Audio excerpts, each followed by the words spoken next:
When we go on the internet, it's common to scroll through other people's images, videos, writing, and artwork.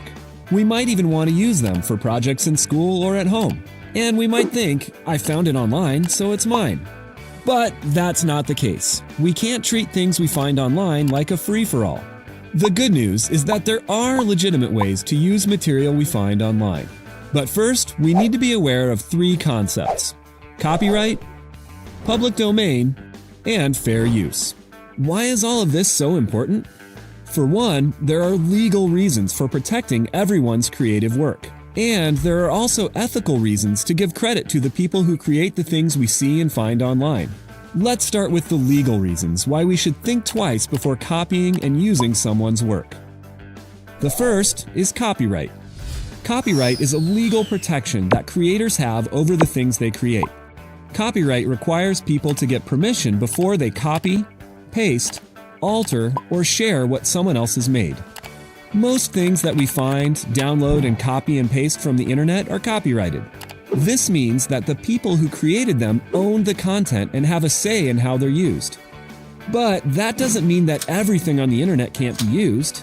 Some creators indicate that their content is okay to be used by others, and other content might fall under what's called public domain. Let's look at what public domain means.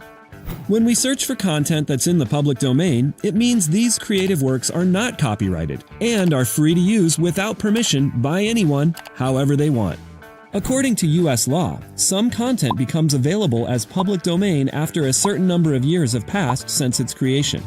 There are also specific images and documents published by the government that are considered public domain. So, when in doubt, search public domain to find a ton of things that are totally free to use. Now, if we want to use a photo, a video, music, or other content that's copyrighted, there are still a few things we can do. We can simply reach out and ask the creator for permission. Many creators are happy to give permission to reproduce their work, as long as they're given credit.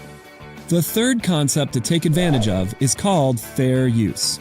Fair use allows us to use copyrighted work without permission, but only in certain ways and in specific situations. These conditions involve 4 areas to consider: amount, purpose, nature, and effect. First, we can only use a small amount of the original work. This means someone can't copy the whole copyrighted song in their dance video, but they can use a short clip of it. Second, there has to be a new purpose in the project, meaning that we transform the original work into something new and different. Next, it's easier to claim fair use if the nature of the original work is non-fiction or based in fact, rather than creative or fictional. And finally, we need to ask ourselves whether the effect of the new work negatively affects the creator or the value of the original content. For instance, are we charging for or making money off someone else's work? Claiming fair use is determined on a case-by-case basis, but it's more likely acceptable if it's 1. For schoolwork and education, 2. For criticizing or commenting on something, 3. For news reporting, or 4. For comedy or as a parody of something. We can think of fair use kind of like a square, and ask ourselves, is it fair and square? So that's the legal stuff. But let's not forget the ethical considerations when using content found online. Think about it. If you created something original and put it online, wouldn't you want others to give you credit for your work? What if they changed it or made money off it and no one knew you were the original creator? That's just not right.